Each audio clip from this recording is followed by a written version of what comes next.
Qu'on était passé dans le ministère Oyo, babengi ministère Petentik, tokutani na monsieur Dirkab Oyo ya Kibasa, akoki ko expliquer biso loko moko te azan argument te. Donc rameze loko moko non fondé. D'ailleurs même, comment est-ce que bakoki ko banda ko taxer batu sans pour autant ko battre la campagne pour na ko yebisa batu ke non rameza boy. Donc si nous comprenons bien, ministre Kibasa a justement na posa ya koyiba biso ba 1.7 dollars dans 5 mois ou ko sala 7 dollars pour s'enrichir à tonga siège na ya parti. Est-ce que soki OCC azotika ba téléphone ya mabezo kota na kati ya Congo, wapi problème ya ba citoyen congolais? Problème na biso eza wapi soki OCC atindeli biso ba téléphone ou eza contrefait? Est-ce que di fait ya ko futa 7 dollars wana nde téléphone est comme original ou eza ndenge nini? Ba répondre te. Biso peuple congolais, ARPTC na Petentik tant to somba déjà à crédit, ba na 5 taxes ou azo taxer na kati ya crédit. C'est pourquoi même crédit est très cher. To sala marche dernièrement na Vodacom aloba toujours ezanga te bokende komona ARPTC na Petentik. Ozomona bayebisa biso ARPTC azana ba taxe oyo azantra o taxe so sali appel ya zwaka 0.5 so sali à chaque coup d'appel azana 0.5 unité. Musala OCC ezanine ou soit d'une manière indirecte bazo accuser OCC que non OCC est incompétent. Comment se fait-il à ce qui ba téléphone et koti ou d'une autre manière ezake OCC aza complice et ba fabricateur ba téléphone à mambewa. Comment se fait-il batiki bilo rabongo kota? Il y a des possibilités de étudier. Soit baza corrompu ou soit baza incompétent. Si incompétence il y a OCC. Sous les communes à mutu na biso peuple ndengeni. Que taxe est en contrepartie. Donc en retour, il y a un service que l'État doit nous rendre. Et j'estime que ce service-là ne doit pas être limité. Ça doit être un service auquel nous serons satisfaits totalement. Ce n'est pas que Bayibio téléphone et après on s'est retrouvé, comme mon frère vient de le dire, pas de téléphone, tu perds le téléphone et les 7 dollars. Vous ne voyez pas que c'est un service limité à Popé Simbongo. Donc ça nous montre comment, dans notre pays, souvent nos autorités, ils sont à la recherche de leur enrichissement et de la gloriole parce qu'ils mettent des politiques conjoncturelles, pas des politiques structurelles. C'est quoi des politiques conjoncturelles? Donc des politiques, je peux qualifier ça de calmant. Correcteur News TV, Awande correction, Yaba News tout. Donc Awande, on assure quoi. Suivez Correcteur News TV.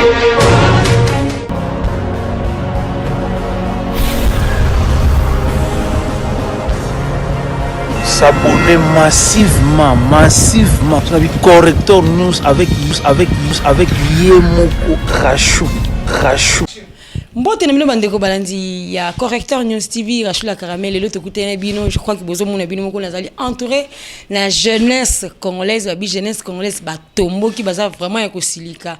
Tu éviter les pourquoi alors tu découvrir ensemble na bino. Na bi ke bozali partout dans le monde surtout kuna na Londres boza vraiment ebele mbote na bandeko ya groupe WhatsApp balobi groupe Village Molokai Fati Berton mbote na bino boza ebele en tout cas na mona wana mama na ngai babi mama Mavimas na Newcastle motema ya papa Olivier Masamba yemoko Olivier Masamba na pesi mbote Chikito Mushashino mbote na yo Corin mbote na yo Christian Chai mbote na yo Ombana Chako bandoi na mbote na bino. Maman Meta, je te salue vraiment maman. Maman Françoise, yo pe na pesi mbote belé. Maman Anastasie, en tout cas bino no sonotanga bino lelo pour moi qui naza vraiment de cœur avec vous. Mère Linda mbote na yo, Apoka mbote na yo, papa Roger Massamba mbote na yo, Dieu donné ndoi ya Dieu donné maweja mbote na yo mbote pe na mwasi munene mbinga. Joseline Moussao mbote na en tout cas na bino sauf que tout na bino lelo pour na kolobela dossier. Les autres kanamboka na biso na ba téléphone na biso tozo ebate tozo mona ba message moko ezo kota oh ram na bandu 4 ba 7 dollars parce que côté ba 4 ba 7 dollars tozo ebate ram ba 4 ba 7 dollars pourquoi ba jeune congolais ba tomboki ba telemi ba sali marche tomona yi bango na nzela tobilobil tokotika bango boye to luka to proche bango to tuna bango ba bisa biso nini pousser bango ba sala marche tozana bango bazali bato ya ba structure ebele basangani o bazali ko sala représentation na yango bango moko ba s'exprimer en tout cas biso zaka libre expression nakobanda na maman parce que ya ça na ba maman le maman d'abord maman mbote na yo Mbote maman. Moi Kombo Nanga, je reprends au nom de Palmier Nteka, étudiante à l'Université catholique dans la faculté d'économie et développement. Je suis coordonnatrice d'une ONG qui se nomme Congo pour la masse. Congo pour la masse. Alors, merci beaucoup. Merci. Papa, yo tourne yopé. Bonjour. Kombo Nanga Eza Caps Omer Kato. Bon, je suis ingénieur en plomberie na INPP. C'est justement structure na biso eza Jacques panafricaniste. Mais plus nous sommes là en train de conscientiser les jeunes pour une révolution des têtes. Ouais, c'est ça. Merci beaucoup. Oui, papa. Oui, bonjour. Kobonanga Israël Aboté. Je suis étudiant à l'université de Kinshasa. Je suis aussi cofondateur d'une ONG, Juldem, Jeunes Unis pour lever les dormances mentales. Merci beaucoup, lever les dormances mentales. En tout cas, merci vraiment de bondimi ko yamba invitation to tindela ki bino. Alors biso to linga rotika vraiment surtout jeunesse et ça la likambo yango moto sans que to pesa apport na biso. Ya on to le bito meka ko so na bino to yeba bo senga na bino to revendication na bino bo zali ko sala ezali dû à quoi? Bon, revendication na biso justement ezalaki dit il y a ram o ezali escroquerie il y a siècle. Donc vu qu'on était passé na ministère oyo babengi ministère pétentique tokutani na monsieur Dirkab oyo ya Kibasa akoki ko expliquer biso loko moko te azan argument te. Donc ram ezé loko moko non fondé. D'ailleurs même comment est-ce que bakoki ko banda ko taxer batu sans pour autant ko battre la campagne pour na ko yebisa batu ke non rameza boy. Donc si nous comprenons bien ministre Kibasa aza justement na posa ya ko yiba biso ba 1.7 $ dans 5 mois ko sala 7 $ pour s'enrichir à tonga siège na ya parti parce que mbongo wana e ko servir biso na elo côté jusqu'à là tant to kendaki kuna bandeko oyo totindaki oyo ya délégation totindaki Mustafa Guilain Ngunza na Trésor Moulope bazalaki wana parce que souvent na Congo balobaki ba jeune basala ba marche basala ba inconscient bani. Bon bandeko na biso bakomi kuna batunie mutuna moko na moko pona koyeba réellement ram eza avantagé na nini pe désavantage na ngweza nini. Bon bozomona déjà ba message bazolo ba kera mezo combattre téléphone contrefait. Bon biso to tuna bango pe question. Est-ce que soki OCC azotika ba téléphone ya mabezo kota na kati ya Congo. Wapi problème ya ba citoyen congolais. Problème na biso eza wapi soki OCC atindeli biso ba téléphone ou eza contrefait. Est-ce que di fait ya ko futa 7 $ wana nde téléphone e comme original ou eza ndenge nini? Ba répondre te. Ba ebisi biso totuni bango service nini et ko prendre en charge magambo ya ram. Bazo ebisa biso non société moko bo 5C énergie nde mutu eko prendre ram en charge yango nde ozala service chargé pona ko pesa batu ba email donc nde mutu s'en charger na ram. Bon totuni bango service wana entreprise wana ya une expérience ya combien d'années? Parce que entreprise wana biso to sala ba recherche to trouver que entreprise wana ezo exister te tozolo ba bien entreprise wana ezo exister te eza lokola sami bo eza mafia bozana ba preuve. Oui tozana ba preuve tozala qui justement ça fait déjà 4 mois passés avant tokota na année oyo to sala ba recherche entreprise wana eza ko apparaître na nini te na Google te. Mais après quelques temps, vu que Sangwara me komi ko kende, ba ke ko créer ba faux document ba tche na kati ya nini ya Google. Donc soko fuye boy ba ko bimisela yo entreprise wana. mais entreprise wana faut tout na yango question et ça là déjà na pays nini directeur nango eza nani pe ese sala eza na expérience ya combien d'années ozomona ba question nyonso wana totunaki bazangaki réponse alors DIRCAB wana lobaki non ndeza bongo DIRCAB nani poto ba kombo po ba bi TV za radio te. Bon, DIRCAB wana bon, je ne me suis même pas intéressé à Oyeba Kombo parce que ouais, voilà, Séraphin Rouma. OK.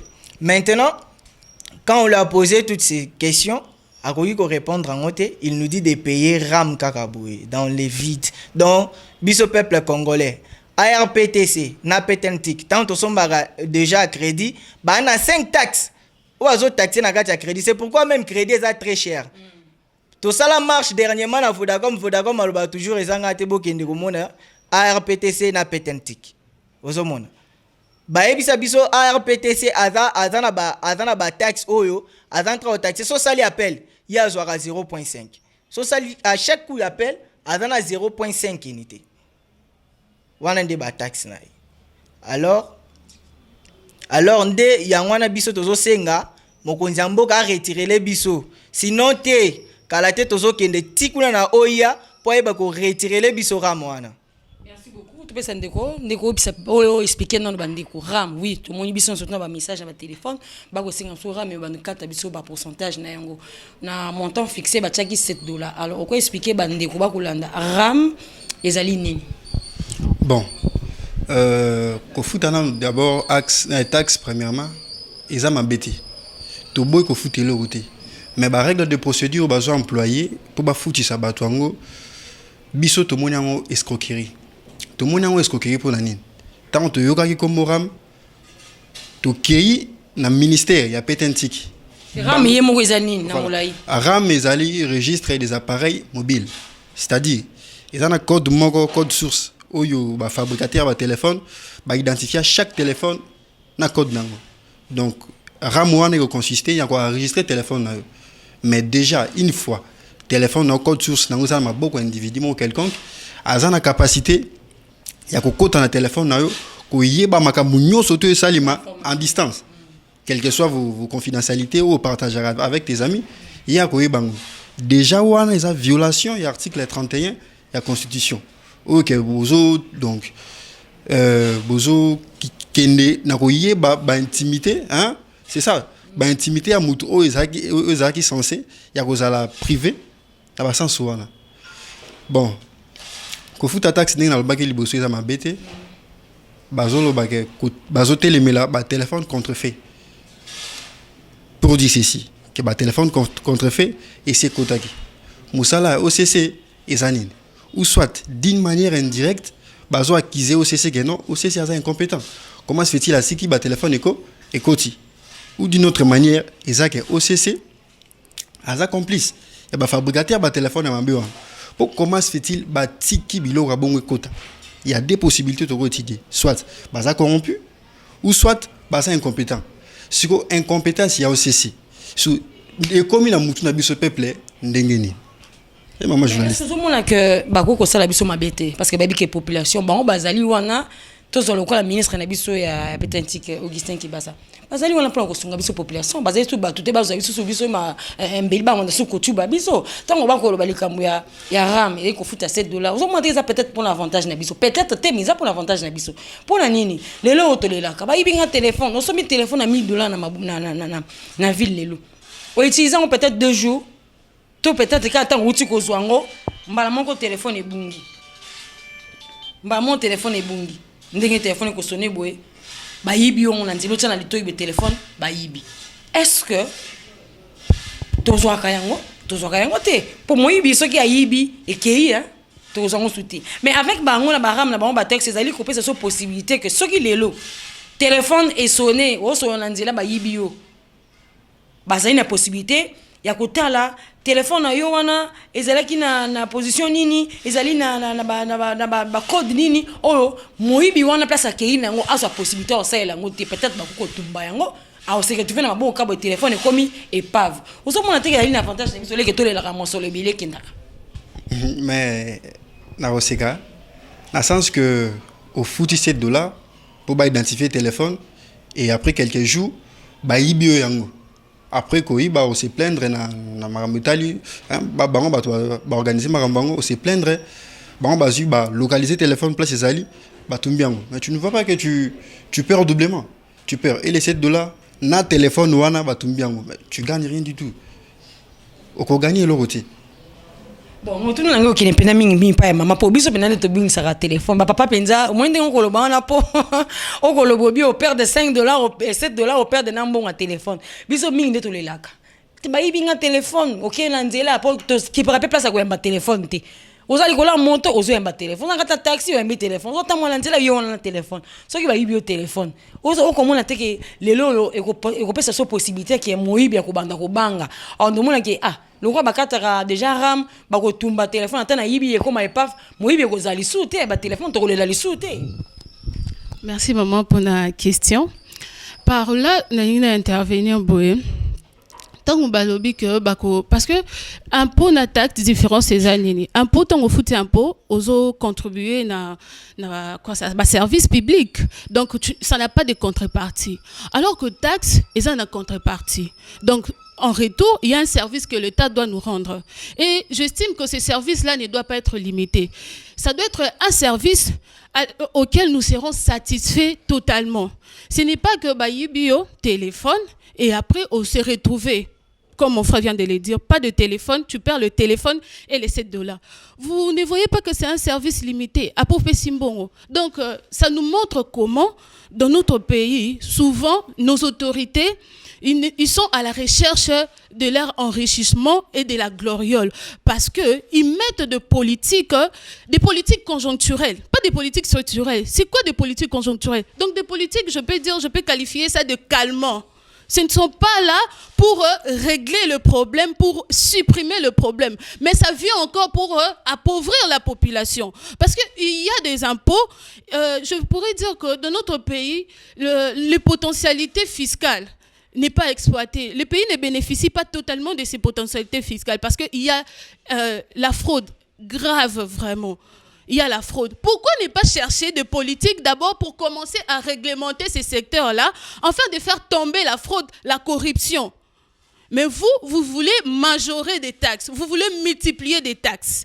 À cette population qui souffre, à cette population où il y a 80% de chômeurs, donc nous avons même des difficultés pour recharger des unités, alors vous venez nous mettre une charge de plus. Ça pèse sur la population, cette taxe-là doit être supprimée. Voilà, madame. Alors, l'État congolais à remplir l'objectif à solo parce que ils vont taxe on a so ba prélever en haut ça va essayer de quoi ça de couvrir des déficits qu'a connu l'État congolais pour la makambu ya Covid-19 mais nous leur posons cette question il n'y a pas un autre moyen pour couvrir les dépenses. Il n'y a pas une autre politique, un autre mécanisme qu'on peut mettre en place pour faire à ce qu'il y ait croissance, afin que la croissance soit parallèle au taux de chômage. Vous, c'est le seul moyen que vous connaissez, c'est de choper la population par de multiplication des taxes, décourager les services, les activités économiques. En ce sens-là, comment la population va être plus à l'aise dans sa patrie? Comment la population va être plus à l'aise? Ce n'est pas en multipliant des taxes que l'économie peut être florissante. Parce que les impôts, les taxes, ça ne donne pas l'emploi. Ce n'est pas porteur de croissance, ce n'est pas quoi ça? Ça ne donne pas de l'emploi. Ils doivent arrêter ça. Et ça, normalité. Il faut bailler souci à la population là bango. Et puis, avant de prendre des décisions, vous devez voir tous en face à la population nini. Est-ce que la population, vraiment, ils ont se retrouver? C'est comme si tous en ministres, ils sont ministres, mais quand ils seront là, en train d'exercer, et comme une avant dans un pays où il y avait la sécurité sociale, où les gens vivaient. Parce que moi, je ne pense pas qu'aujourd'hui, dans l'exercice de la chose publique, je peux commencer à mettre de mesures juste pour mon intérêt. Ce n'est pas normal. Faut quoi ça? Faut na makanisi ya population oyo. Population ozo vivre ndenge nini. Tax wana mbon wana ekende wapi? Ekende wapi? O déjà bazore sala nini? Mbon wana ekende wapi? En tout cas, nous déplorons ces comportements de la part de nos autorités publiques. Merci beaucoup, papa. Toyinto yeba, dès que senga taxe, il y a $7. C'est vrai que ba senga ngombala moko te ba okata ngompe mbala moto ba lobieza par année. Année zali na 12 mois, et zali na janvier décembre, peut-être $7, ils zali quelque chose de surtout bito tchango na franc congolais, deux de maweja, je crois que contre linga c'est 14 000 francs. 14 000 francs ba kati par exemple na une année mobimba. Peut-être moi mon ko iko kozwa combien? Ça aussi 14 000 divisé par 12. Je crois que ils a penza et loko moko to souffrir na ngote. Oui, maman. Certainement, pour plusieurs personnes, mais il y a des gens où ils souffrir. Où vraiment, ils foutent en côté. Parce que les moyens ils permettre de foutre. Maintenant, oui, c'est possible. Parce que,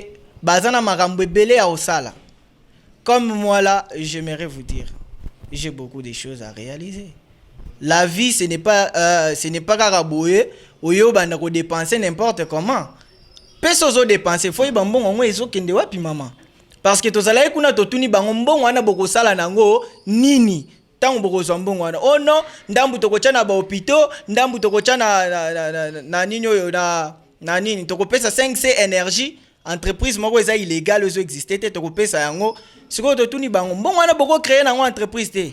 Alobi oui, tu peux créer entreprise mais entreprise privée. Ah, comment biso ba congolais to chambongo na biso po bino bo créer entreprise privée. Est-ce que les lois sont à se mettre ko yebisa congolais a payer ça 1000 francs chaque fin à mois. Comme ça to ça la entreprise moko est-ce que congolais rolinga? Oh linga ngote ndé ngwana taxe o eza vol balobi yango basalele en campagne te. Mbala mo babandi ko taxer batu mbala mo donc eza imposition. Vous comprenez, deux impositions, ils ont vol, il faut bâtir escroquerie ou ba retirer yango. Yango nande tozo senga ba longola parce que biso to futa yango te, pour ils ont raison d'être nango te et quoi apporter les biso pe logo moko te. Yango na to sengi bango ba retirer encore. Tokoluka Durkab ya ministre ya Petentik Augustin Kibasa Molamboka Serafin Oumba tokoluka yeto sulana en tout cas to ça la vraiment émission na expliquer vraiment les camboirans parce que ça la passe ne bon comme la bozali ba jeune congolais ba telemi pour na ko tomboka pour na ko senga penda taxi wana ba lobi ba ko benga ngo taxe Kibasa ba telemi ba omba lobi bazali ko senga non à la taxe Kibasa $7 malgré que zali pour na une année mobimba mezali trop et puis ba ko ebate ba osana yango nini. Alors ndeko so koko bakisa pona ko loba ko répondre na mutu non oyo lelo oyo $7 wana soki moto ali na téléphone ndenge téléphone ya liboye balobi bakata $7 na téléphone to koza peut-être mona mutu moko aza peut-être na 2 SIM 3 SIM donc on peut utiliser peut-être 3 réseaux on peut utiliser na ko sa publicité on peut utiliser Vodacom on peut utiliser Airtel on peut utiliser Orange oza na ba réseau ebele na téléphone so bakata $7 ils ont babi ba ko taxe on est pour le téléphone non mais on sait la ba sim ebele ndenge bokende kokutana na bango selon explication na bango lobi ni ba okata na ba réseau nyonso to izaka na téléphone. Oui, merci pour la question. Je vous signale déjà que babandi déjà okata. Déjà babandi okata. On a des amis possibilité na esenga ga plus de dessin unité déjà bakati. Et puis après avoir okata ba notifier que non ou tu go futa indépendamment de la volonté naïe sur le programme naïe bana osala a somi dessin unité pour ça makamu naïe subvenir dessin unité na bakati combien na dessin unité bakati 1.7 c'est 1.17 oui 1 point au tiers dessin unité bakati $1.17 c'est au tiers na combien 30 unités au ça na ngoni ce qui veut dire ceci bango ils s'en foutent. Il y a un nombre assez ça là-bas. Souci n'a pas zanine. Bah il encore de plus. Une fois que tu as 3 SIM, bah au 4 na SIM, il y a bango que non na SIM comme 7 fois 3 ça fait 21. Bah 21 oui. Donc tu as $21. $21 oui et puis indépendamment à volonté na déjà $21. Na budget ba promulguer wana. Il faut tout un chacun, il y a peuple congolais à bénéficier na budget na ba ko repartir. Déjà annuellement peuple congolais touche à combien par rapport à budget et puis il a imposé $7 21 pour 3 SIM aux hommes on a été que ils a un peu donc kozanga mawa ils a kozanga mawa sur population nini yo imposé nga zo que surtout mami mingi bande kuna biso baza na province oyo jusqu'à maintenant baza nanu te en connaissance ya makambo ba yebi tatana ko sala pe ba 2 sim te ba 3 sim te ba WhatsApp te oui effectivement ba yebi na ko sala biloko wana te à cause de unité na ya check non na benga famille pour na bambula sikabe na souhaiter ba meilleure veille na pesa sango muta sa malade il y a plusieurs cas sikoyo mutu ache ba unité yo kati yango informa qui était tout d'abord parce qu'il n'y a pas eu de campagne pour annoncer que non voilà ramezo ya buna il n'y a pas eu de campagne au quartier aux hommes on a été que aux ça peuple congolais passe en tout cas mambo ko suka te to ko balango pena tina suka li solo ba ram oyo business tozi ba retozi on a ba téléphone message wana en tout cas il faut si là to ko telango tina mozindo de ma weja photo kende lango pena tikuna ya TPC na pa ya ministre Kibasa to solo lango penza na bango ba expliquer biso to komi ko suki ça parce que to ko zobino ngonga mingi te to yoki bosenga na bino so sina bino bobi bokene pa makunza mboka pour asenga na ministre Kibasa a longola moi taxe on parce que ko pesa peuple congolais passe pour revenir dans no malonga te puis to komi do ça na moment nini na moment confinement au nyonso ali par terre mon soldat comme on en a té ba difficulté zali énorme ba qui ne siko retrancher les sous na mon soldat ba congolais na ba congomani moi ba mon soldat na bango on a soko na 3 sim 4 sim c'est plus en tout cas zali belé maman le ba souka pona to suki ça bo senga na bino marche ndé bo salaki est-ce que bozui ba avancer zali nini au fait avancer bon jusque là on n'a pas vraiment des résultats escomptés comme je peux le dire, mais nous espérons que avec des actions nous arriverons et ils ont comme la bango ata bazo betakara ils ont comme la bango mais biso peto lembate nalinga na tuna bango question moko après avoir moyen mususu bango ba mona rezate pour générer ba recette na trésor public car ko majorer ba taxe ko multiplier ba taxe moyen mususu ezarate tous on a 80 millions d'hectares arables où ils exploités. Les problèmes c'est quoi? Les problèmes c'est que maman nous tous on a autorité oyo, ils veulent s'enrichir rapidement, ils veulent se faire de l'argent rapidement quoi pour leurs intérêts parce qu'ils se disent bon, si on essaye d'amener de réformes agraires, la Chine en 1885 quelque chose du genre, ils ont essayé de faire des réformes sur l'industrialisation, tout ça. Ils ont vu que ça n'avait pas tenu. Bon, en le 30 juin 1950, ils ont promulgué une loi sur la réforme agraire. Aujourd'hui, la Chine, elle est ce qu'elle est par l'agriculture. Aussi, comment on appelle ces pays? L'Afrique du Sud. Donc nous, on a des terres qu'on ne sait pas exploiter. On a beaucoup de moyens pour générer des recettes afin que notre économie soit florissante. Le problème, c'est que on a là des autorités qui veulent s'enrichir rapidement parce qu'ils se disent so ati taxe boye et fout moro jeep tout ça bientôt là il va quitter le gouvernement il y a à commander vraiment donc ils ne veulent pas travailler pour l'avenir du pays pour l'intérêt général et puis je me demande quel est ce pays qu'on va léguer à nos futurs enfants si nous continuons avec ces genres de politique si nous continuons avec la mauvaise gouvernance c'est vraiment déplorable. Merci.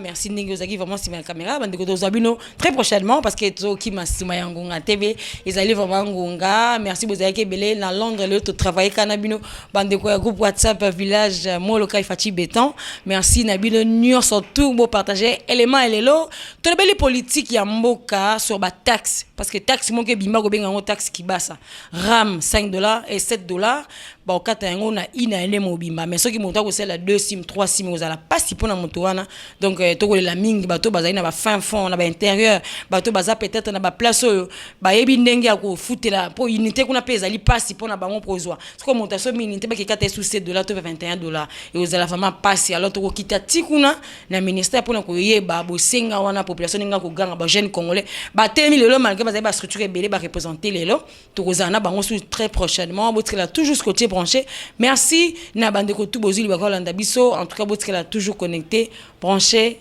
tout est même balasima Correcteur News TV awande correction ya ba news tout donc awande on assure quoi suivez Correcteur News TV.